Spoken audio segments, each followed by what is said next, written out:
বন্ধুরা দেখো গামলায় এগুলো কি দেখতে পাচ্ছ, এগুলো হচ্ছে কেলা কচু শাকের ডাঁটা। দেখো আমার ঠাকুমা দিদিমা ঠিক এইভাবে গোল গোল করে এগুলোকে এরকম পেঁচ লাগিয়ে নিত। কারণ আমি এটাকে এখন সেদ্ধ এই জন্য বসিয়েছি, কেন এটা একটু টাইট তো, সেদ্ধ হতে টাইম লাগবে, ভেতরে ফির নুন ঢুকবে না, তাই আমি একটু আগে সেদ্ধ করে নেবো, পরে এর ওপরে শাকগুলো দিয়ে দেবো। শাকগুলোকে আমি আসলে বেছে কুটে নিয়েছি, ধুয়ে নিয়েছি, চলো তোমাদের দেখাই। এই যে দেখো শাকগুলোকে আমি কিন্তু কাটিনি, পাতাগুলো গোটা গোটা রয়েছে, ধুয়ে নিয়েছি ভালো পরিষ্কার করে, তো একদমই নরম হয়ে গেছে।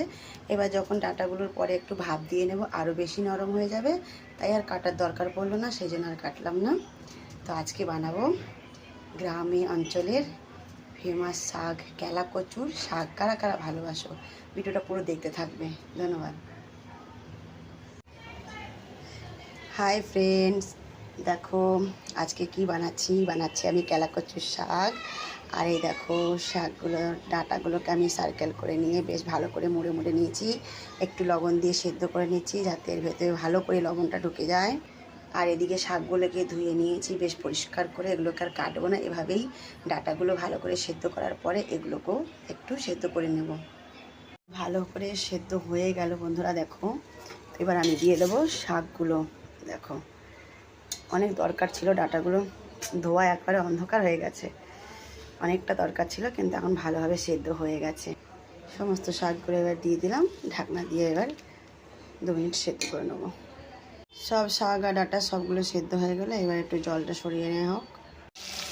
শাকগুলো তুলে নেওয়ার পরে এবার কড়াইতে তেল দিয়ে দিয়েছিলাম, আর এখন দিয়ে দিলাম। তেলটা গরম হওয়ার পরে কিছুটা রসুন আর কাঁচা লঙ্কা থেঁতো করে নিয়েছি, সেই রসুন আর কাঁচা লঙ্কাগুলো দিয়ে এবার কিছুক্ষণ একটু লাল লাল করে আগে ভেজে নেব।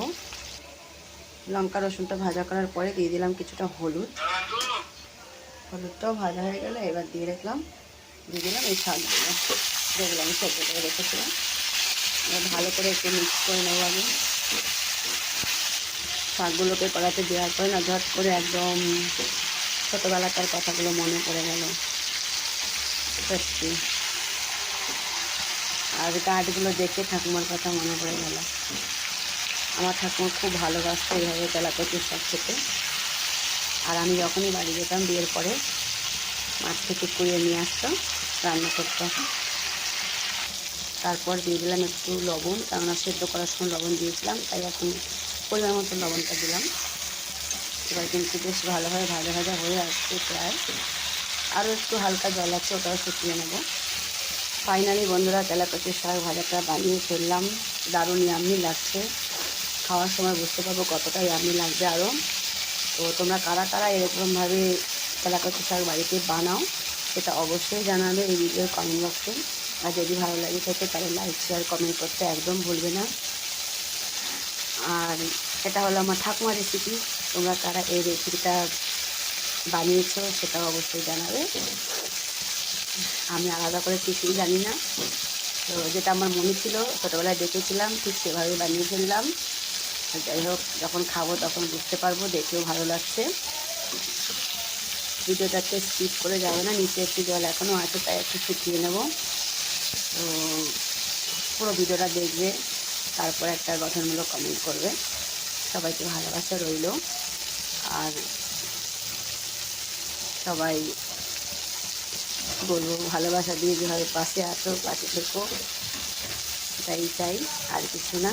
আর দেখো কিছু কিছু গাছ আমার খুলে গেছে, কিছু কিছু গাছ কিন্তু এখনও সুন্দরভাবে আছে। দেখো অতটা ভালোভাবে দিতে পারিনি বলে তাই খুলে গেছে, কিন্তু যেগুলো একটু টাইট মতো হয়েছিল সেগুলো এখনও খোলেনি।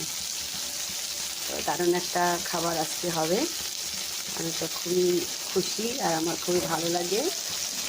আর ছোটোবেলাকার জিনিসগুলো তো আরও বেশি মনে পড়লে, যেগুলো সামনে পেয়ে যায় সেগুলো তো আরও বেশি ভালো লাগে।